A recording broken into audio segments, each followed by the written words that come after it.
Alors bonjour à toutes et à tous et bienvenue à ce point de marché du mardi 12 juin 2018. Yoav Nizar, très heureux de vous retrouver donc pour assurer un point sur les principales paires, les paires majeures sur le Forex et également sur les indices européens dans un contexte macroéconomique qui devient de plus en plus chargé. Je vous laisse d'abord prendre connaissance de l'avertissement lié au risque de trading.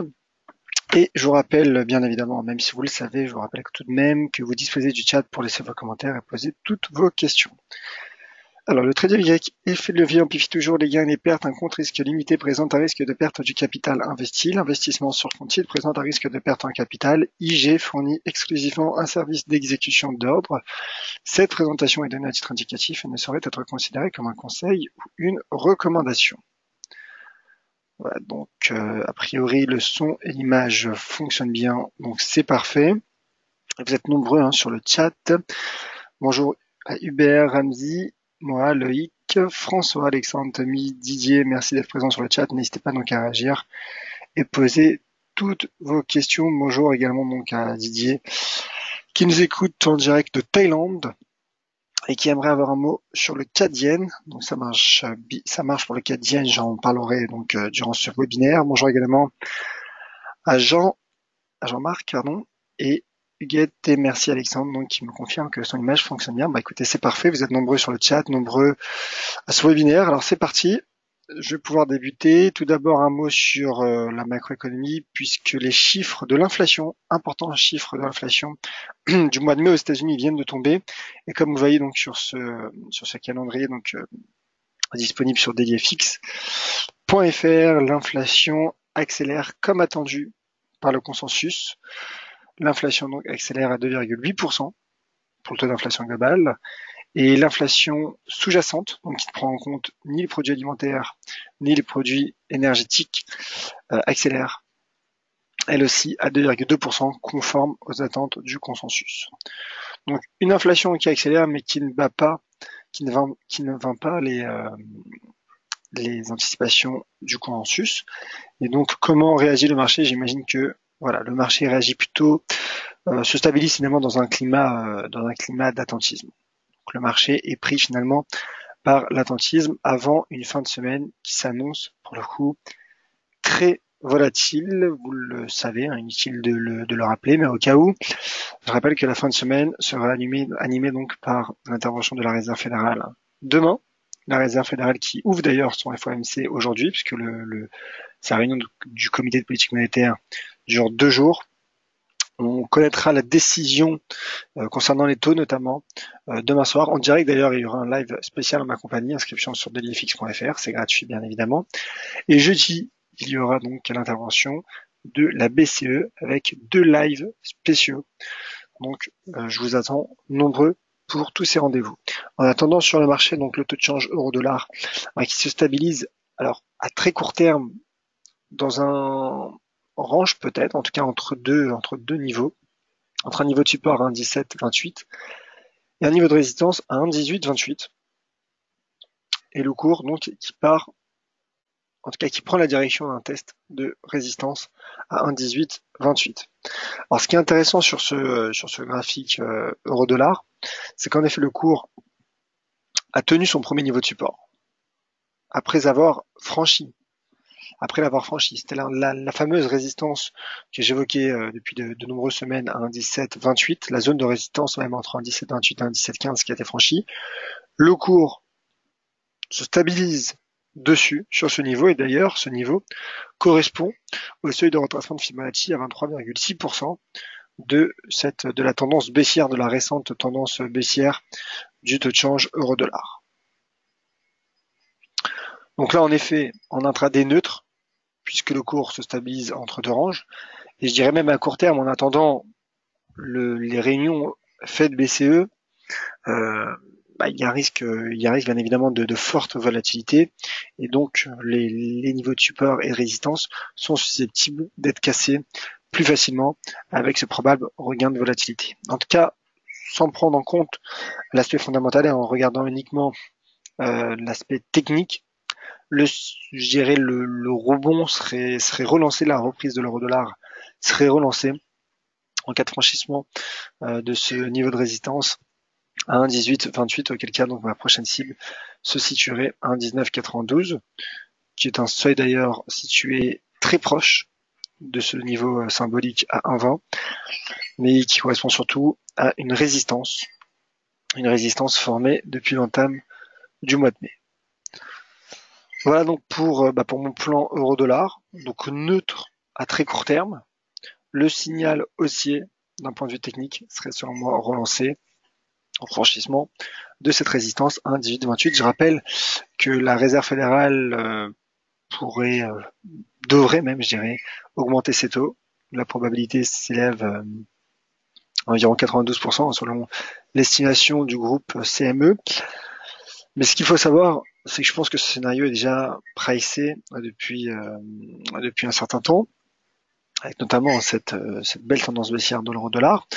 Je pense que ce qui pourrait impacter le taux de change euro-dollar demain soir, donc avec l'intervention de la Réserve fédérale, c'est finalement le langage, le ton avec lequel donc finalement le ton que tiendra Jérôme Powell durant sa conférence de presse. Donc en effet un ton, je dirais prudent, dans le sillage d'ailleurs du livre beige et des minutes de la Réserve fédérale publié il y a 2 semaines et 3 semaines, pourrait donc affaiblir le dollar et contribuer à la relance du taux de change euro-dollar.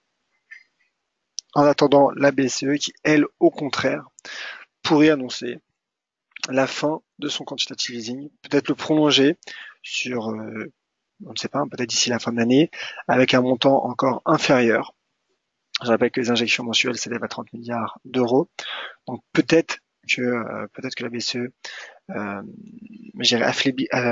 réduira une nouvelle fois ses injections et en annonçant un calendrier de fin de son quantitative easing, ce qui pourrait donc en effet, d'un point de vue fondamental, soutenir la monnaie unique et donc le taux de change euro-dollar. Voilà pour mon plan euro-dollar. C'est vrai que je suis resté un moment, mais je pense que c'est important. Je pense que c'est important car l'euro-dollar est vraiment la paire à suivre cette semaine sur le Forex en raison de ces deux interventions. Mais il y a une autre paire à suivre, en tout cas une autre devise à suivre cette semaine. Il s'agit du taux de change USD-Yen. Oh, pardon, je veux dire de la devise, le Yen du moins. L'autre devise à suivre, c'est également le Yen, car vendredi, il y aura une troisième banque centrale qui interviendra, et c'est la Banque du Japon. Donc finalement, nous avons les trois principales banques centrales qui interviennent cette semaine. Fin de semaine riche sur les marchés, et l'USD Yen qui, lui, poursuit tranquillement son rebond, en attendant toutes ces échéances qui pourraient bien sûr contrarier l'analyse technique, mais en attendant, d'un point de vue technique, le cours repasse au-dessus de cette résistance à 110.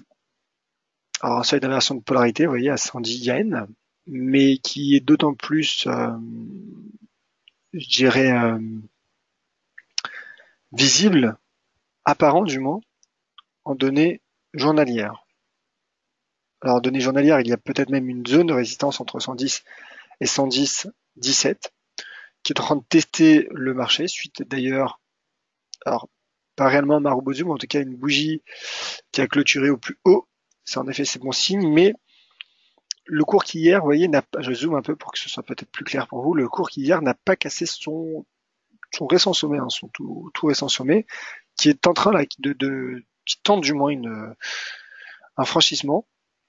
S'il se confirme, bon ma cible, ma stratégie pour viser 111,21 serait relancée. Le cours pourrait atteindre ce sommet à 111,21 yens. Pour le moment, en effet, il teste, mais voilà le cours qui rebondit.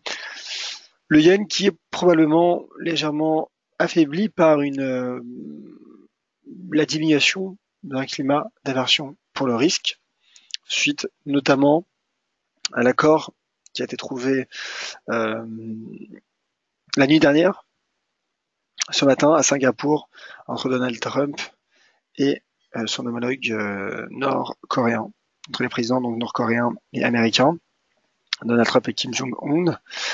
Un marché qui paraît en tout cas reprendre son souffle, mais bien évidemment qui suit également les interventions, les banques centrales, les interventions de banques centrales. Je rappelle également que le risque d'une guerre commerciale subsiste, avec notamment le déroulement du G7 le week-end dernier. Et en tout cas, techniquement, le taux de change USD-Yen, donc, il travaille cette petite zone de résistance, mais qui toutefois, pour le moment, en tout cas, parvient à se stabiliser sous des récents sommets. Et le cours USD-Yen d'ailleurs, et ça il faut le noter, c'est également un élément à prendre en compte et à mettre à l'actif du taux de change USD-Yen, et finalement c'est que ces niveaux de support sont de plus en plus hauts. C'est-à-dire qu'au début nous avions un niveau de support à 108, puis 109, et là désormais il y a un nouveau support qui prend forme à 109,10 quasiment, vous voyez. Et donc ça c'est en effet bon signe, c'est-à-dire que le marché finalement rebondit de manière plus rapide et avant d'atteindre ses précédents niveaux de support. Voilà, donc au breakout, ma stratégie est haussière pour cibler 111,21. USD-CAD à présent, le taux de change USD-CAD que voici. Un article d'ailleurs vient d'être mis en ligne juste avant ce webinaire sur le site d'IFX.fr. Alors où est-il? L'USD-CAD que voici. Alors je passe en unité de temps 4 heures, simplement pour montrer les niveaux importants à connaître à court terme. Donc le cours qui se stabilise à court terme entre 1,3043 et 1,2902 et qui se rapproche, qui part en direction d'un test de ce niveau de résistance à 1,30. Donc là, idem, le marché qui semble lever le pied, le cours qui semble lever le pied à l'approche de cette résistance. Le signal haussier serait donné à 1,3043. En cas de franchissement, le cours qui pourrait atteindre à très court terme 1,31, car 1,31 correspond à un sommet, à un précédent sommet en données journalières. Celui-ci, que je vous montre avec mon curseur. Donc on voit finalement un cours qui ralentit, qui se stabilise, sans direction finalement, sans direction claire. En cas de repli, un retour sur 1,2902 me paraît très envisageable en swing trading moyen terme, car 1,2902 finalement correspond à ce seuil d'inversion de polarité et il est coupé par cette droite de tendance haussière de long terme. Donc pour le moment, résilience du taux de change USD-CAD sous cette résistance à 1,3043 et on l'a suivi ensemble un vendredi dernier, donc le dollar canadien qui réagissait de manière plutôt positive malgré la destruction de 7500 emplois au Canada le mois dernier, puisque la Banque du Canada, je rappelle, pourrait elle aussi relever ses taux au mois de juillet. Le GBP-USD à présent, le GBP-USD qui reste fragile. Alors ce matin, il y a eu les chiffres de l'emploi au Royaume-Uni qui sont ressortis d'ailleurs stables, en tout cas pour le taux de chômage qui est ressorti stable et conforme aux attentes du consensus à 4,2%.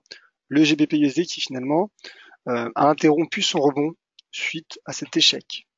Un bel échec d'ailleurs sous cette double résistance composée donc de ce niveau de seuil d'inversion de polarité à 1,3490 et qui correspond quasiment au seuil de retracement de cette baisse à 3,6%, suite également à l'apparition d'un doji qui je le rappelle est une bougie d'indécision et donc qui a produit ses effets sous une résistance et le cours qui part tester cet important niveau de support weekly à 1,33 $. Donc sur ce niveau de support, j'ai un potentiel de rebond reste d'actualité sur le GBP-USD. Donc je me dis qu'un pullback sur 1,33 pourrait prendre forme d'un point de vue technique, cela serait cohérent. Mais comme vous le voyez sur ce graphique en données hebdomadaires, une cassure de ce niveau à 1,33 finalement écarterait le potentiel de rebond et provoquerait un risque baissier sur les GBP USD Alors sur du moyen terme, j'ai un seuil d'inversion de polarité intéressant à 1,30-60. Et si j'affine en données journalières, si je repasse en données journalières, bah vous voyez, on retrouve un niveau de support à 1,30-68. Donc très proche finalement. Donc en cas de cassure, ce niveau serait susceptible d'accueillir le cours du câble. 1,30-68. Mais pour le moment, encore une fois, le pivot est à 1,33 et 1,33 pour le moment soutient le cours à ce stade de l'évolution. Alors, un mot sur le CAD-yen, justement, pour répondre à la question qui m'est posée sur le chat. Si vous en avez, hein, n'hésitez pas à me le faire savoir.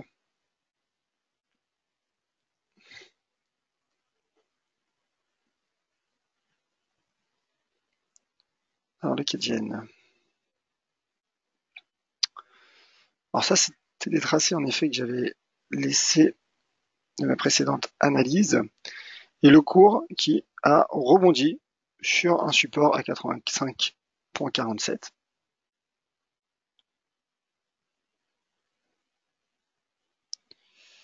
Et alors là, en effet, je pense que l'on peut ajuster ce niveau de résistance. Alors il s'agit d'une résistance hebdomadaire, vous voyez, à 86,10. Je vais passer déjà en graphique hebdomadaire pour voir la configuration, la tendance. Donc vous voyez déjà ce graphique en données hebdomadaires me montre l'importance de ce support à 85,47. Important niveau de support qui fait réagir le marché et qui pourrait donc reconduire le taux de change CAD-yen sous cette résistance. D'ailleurs, seuil d'inversion de polarité en weekly à 86,10. Donc à très court terme, je pense qu'un test de ce niveau paraît envisageable, d'autant plus qu'il y a une résistance formée en données journalières à 85,70, donc qui est assez proche. Alors bien sûr, dégager une stratégie haussière tout de suite ne permettrait pas d'optimiser son ratio R3. Il est peut-être trop tard pour dégager cette stratégie haussière. En revanche, attendre un éventuel échec sous 86,10, qui est donc une résistance weekly, pourrait permettre de dégager une stratégie baissière pour viser un retour sur 85,47. En cas de franchissement des 86,90, le cours qui pourrait donc se projeter en direction de sa prochaine résistance hebdomadaire à 88,92. Donc selon moi, le pivot à surveiller sur le CAD-yen est à 86,10, puisque le cours en effet a rebondi sur 85,47 et je pense qu'il est un peu tard à présent pour dégager une stratégie haussière. D'autant plus, vous voyez qu'il y a peut-être une résistance intermédiaire, pas réellement, mais en tout cas proche des 85. Donc voilà, je pense qu'il est un peu tard pour dégager cette stratégie haussière, mais attendre en effet de voir comment le cours gérera cette résistance à 86,10. Voilà donc pour cette question Forex. C'était pour répondre à Didier. J'espère que j'ai pu vous aider. Alors, je vais passer au DAX, pardon, au DAX et CAC rapidement, car je vois qu'il y a pas mal de questions sur le chat et sachez que vous faites bien. Je suis là pour ça, pour tenter de vous aider et répondre à vos questions. Alors, le CAC 40 hein, qui malgré un franchissement hier au-dessus des 5475, n'est pas parvenu à franchir ce seuil psychologique, symbolique, appelez-le comme vous voulez, mais en tout cas, il se situe à 5500 points. Mais en revanche, le cours qui retrouve, vous voyez, une belle droite de tendance haussière. Alors bien qu'il reste encore un petit peu de marge pour retrouver cette droite de tendance, le cours qui pourrait s'appuyer et rebondir sur cette droite de tendance haussière. Donc en effet, un rebond sur la droite de tendance permettrait de dégager une stratégie haussière, mais permettrait de dégager une stratégie haussière pour viser à court terme, donc 5550.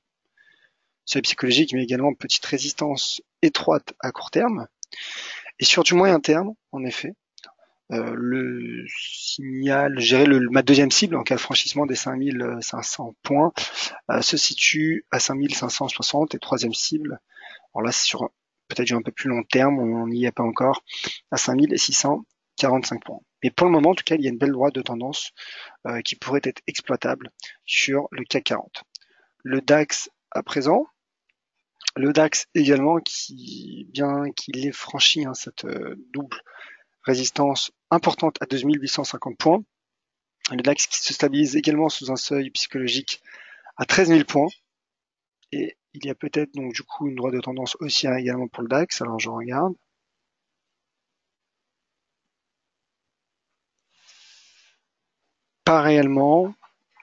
pas réellement de droit de tendance haussière,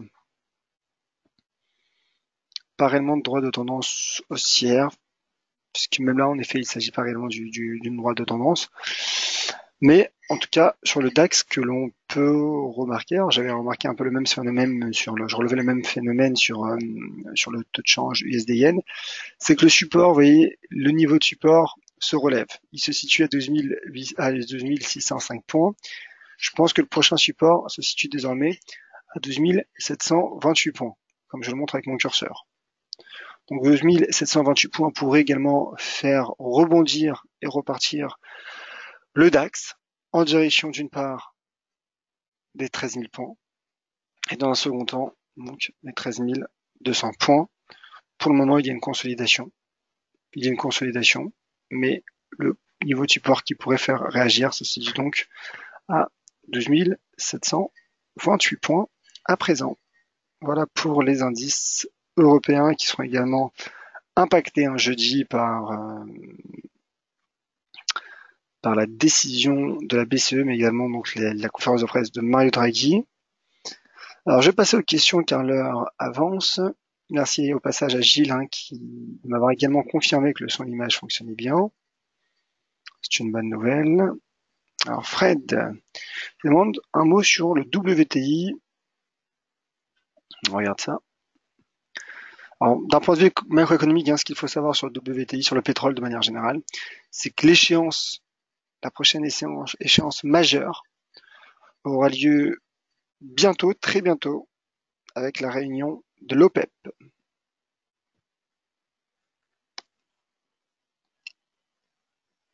Alors, le WTI, mon graphique, le voici.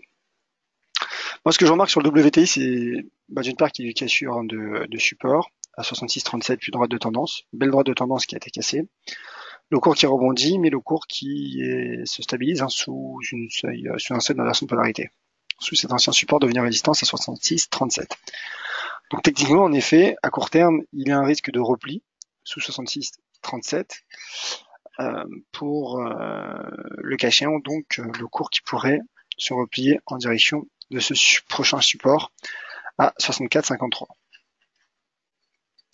En données hebdomadaires, toutefois, mon avis, je dirais mon opinion est un peu nuancée, car sur du moyen terme, on retrouve donc une belle droite de tendance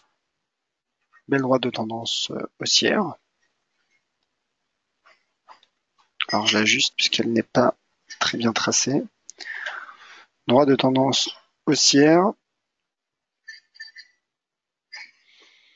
et un doji, presque aux allures de marteau, vous voyez, qui a été formé en données hebdomadaires et le cours qui rebondit sur sa droite de tendance. Donc je me dis, en effet, à court terme, il y a un risque de pullback, un risque de repli, sous 66,37. Mais lorsque je regarde ce graphique hebdomadaire, moi j'ai plus l'impression que c'est un scénario haussier qui pourrait se dessiner. En tout cas, si le scénario haussier prend forme, je pense que d'un point de vue technique, il serait validé, enclenché au franchissement des 66,37. Pour le moment sous résistance, et bien qu'il y ait un potentiel de rebond lorsque l'on regarde ce graphique ordonné hebdomadaire, le cours du WTI, le baril de WTI se stabilise sous 66,37. Donc sous résistance, l'analyse technique, comme vous le savez, ne recommande pas de dégager de stratégie haussière. C'est pourquoi j'attendrai sur un éventuel franchissement, puisque pour le moment, il y a un risque de repli en direction de cette zone 65, 64, 53. Donc que faire? Moi qui suis plutôt averse au risque, j'attendrai un éventuel franchissement, j'attendrai le franchissement de cette résistance à 66,37. Alors Thierry, en effet, bonjour Thierry, tu as dit que tu ferais un live spécial Fed demain. En effet, demain soir, spécial Fed à 19h45 pour suivre d'une part la décision de taux et d'autre part les moments forts, les premiers moments forts de la conférence de presse de Jérôme Powell. Prévois-tu d'en faire un spécial BCE jeudi ou alors commencer plutôt ton live dès l'après-midi? Alors jeudi, il y aura 2 lives spéciaux BCE, un à 13h30 sur ce même lien, donc vous n'avez pas besoin de vous réinscrire. Trader 30 donc pour suivre en direct la décision de taux et la décision vis-à-vis du quantitative easing de la BCE, donc les premiers éléments, voir surtout la réaction du marché. Et un autre, donc 1 heure plus tard, à 14h30, pour assurer donc les éléments principaux, les principaux éléments donc de la conférence de presse de Mario Draghi. Voilà, donc 2 lives spéciaux. Par contre, pour le deuxième live, si vous n'êtes pas inscrit, je vous invite à le faire sur dailyfx.fr. Vous le verrez normalement, programmé pour jeudi 14h30, live spécial BCE. Bonjour Raymond.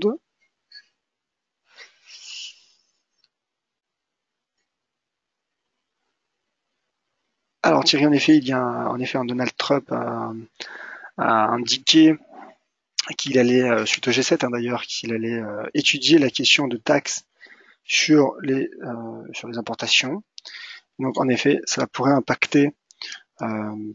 avoir en effet un impact sur l'économie de l'Union européenne et canadienne, comme cela a été dit suite au G7. Alors François, 3 actifs pour François, donc je vais y aller rapidement, je vais y revenir rapidement car l'heure approche. Le gold, l'USD CHF et le GBP yen. Voilà, Mustapha aussi qui avait une question sur le GBP yen, donc c'est parfait. Alors on va débuter par le GBP yen. GBP yen qui teste toujours une droite de tendance baissière. Je ne sais pas si vous l'avez remarqué, en tout cas je l'ai tweeté depuis quelques jours. Le cours qui, vous voyez, hier, une nouvelle fois s'est replié sous cette droite de tendance. Et là, en effet, il teste toujours. Hier, en effet, on aurait pu s'attendre légitimement à un breakout qui n'a pas pris forme. Là encore, la bougie journalière n'est pas encore clôturée. Donc pour le moment, il n'y a pas de breakout. En tout cas, un breakout ou même d'ailleurs, je dirais un pullback sur 146,95, proche des 147 d'ailleurs, qui est un bon niveau de support de long terme, pourrait faire rebondir le GBP yen en direction des 148,31. C'est pas une stratégie court terme, mais sur du un peu plus long terme, moyen terme, 149,80 me paraît également être une cible intéressante, mais cela passerait uniquement en cas de franchissement de sa voie de tendance haussière et de rebond donc sur 146,95. Donc voilà pour le moment les niveaux à surveiller sur le GBP yen. L'USD CHF, ça a été tweeté également ce matin, un range prend forme. Un range, vous voyez, une petite 24 heures entre 0,9891 et 0,9840. Alors le cours qui est sous pression, après notamment les chiffres de l'inflation, apparemment. L'USD CHF qui pour le moment n'a pas encore cassé son niveau de support, entre 0,9835 et 0,9840. Ça donne une petite zone de support étroite. Donc pour le moment, en rebond sur support reste de vigueur, reste envisageable pour l'USD CHF. En intraday, le cours qui pourrait atteindre 0,9874 et à très court terme 0,9891 en attendant la Fed. Mais ça, c'est uniquement du point de vue technique. La cassure de ce support, en revanche, provoquerait et relancerait un risque baissier sur l'USD CHF qui pourrait donc retomber sur son prochain niveau de support à 0,98. Bon, 0,98, 0,1 pour être plus précis. En tout cas, ce creux, ce niveau de support, vous voyez, formé début juin. Et enfin, le gold. Je pense qu'il s'agira de la dernière question. Le gold qui reste sur son pivot, qui reste juste sur son seuil d'inversion de polarité, que ce soit à court terme ou à long terme, comme c'est indiqué sur ce graphique, à 1295 $. Mais le cours qui, par contre, ça c'est important, reste pour l'heure soutenu par une droite de tendance haussière formée, vous le voyez, depuis le mois de décembre, le 15 décembre dernier. Et donc, le cours de l'or, qui d'un point de vue technique, pourrait rebondir sur cette petite zone de support entre ce 1295 et cette droite de tendance haussière. Le cours qui pourrait, en cas de rebond, atteindre 1307 $ à court terme. Une cassure de cette droite de tendance invaliderait bien évidemment ce potentiel et pourrait provoquer un risque baissier sur le cours de l'once d'or qui se dirigerait en direction des 1280 $.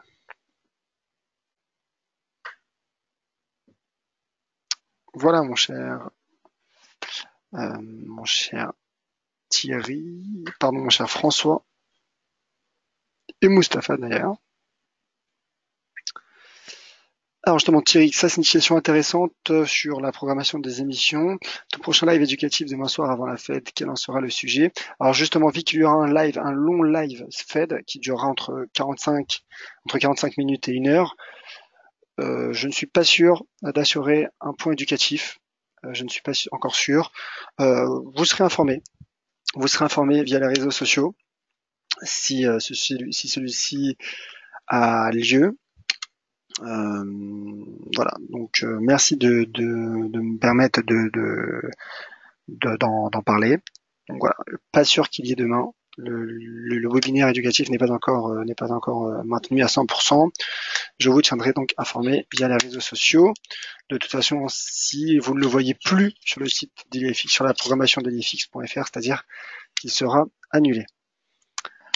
Et le prochain point donc éducatif aura lieu donc a priori le mercredi prochain si celui de demain est annulé. Voilà, merci mon cher Thierry de me permettre d'effectuer toutes ces précisions. Merci également François Raymond et merci à toutes et à tous. Vous avez été une nouvelle fois nombreux à ce webinaire et sur le chat. Sachez que ça me fait énormément plaisir vraiment que vous participiez avec moi sur ce même chat. Le webinaire, je vous rappelle, vous appartient. Donc n'hésitez pas, si vous avez des sujets sur lesquels vous souhaitez que j'en parle, n'hésitez pas à me le faire savoir. Vous pouvez également répondre au questionnaire qui vous sera posé en fin de webinaire. Merci infiniment ma chère Guette pour ce commentaire. Merci Jean-Louis, Thierry, Fred, Tommy, merci infiniment. Soyez prudents sur les marchés. Il y a un climat d'attentisme qui prend forme. En attendant, un probable fort regain de volatilité attendu dès demain donc avec l'intervention de la Fed, jeudi avec la BCE et dans la nuit de jeudi à vendredi avec l'intervention de la Banque du Japon. Donc fin de semaine qui s'annonce chargée sur les marchés. Soyez prudents. On suit bien évidemment tout cela ensemble avec des lives spéciaux et des lives réguliers et bien évidemment sur Twitter également @joavenizar. Voilà, merci à toutes et à tous. Donc l'information d'un point de vue macroéconomique du jour, je le répète avant de nous quitter, est venue des États-Unis, le taux d'inflation qui a légèrement accéléré, mais qui est ressorti conforme aux attentes du consensus. Taux d'inflation global à 2,8%, taux d'inflation sous-jacente à 2,2% pour les données du mois de mai. Merci infiniment. À tout de suite sur Twitter @joavenizar. À demain soir donc pour le live spécial Fed. Et jeudi, donc, 2 lives spéciaux, le premier à 13h30 sur ce même lien. Je vous attends nombreux pour ce live spéciaux Fed et BCE. Merci à toutes et à tous, soyez prudents. C'était Yoav et à demain.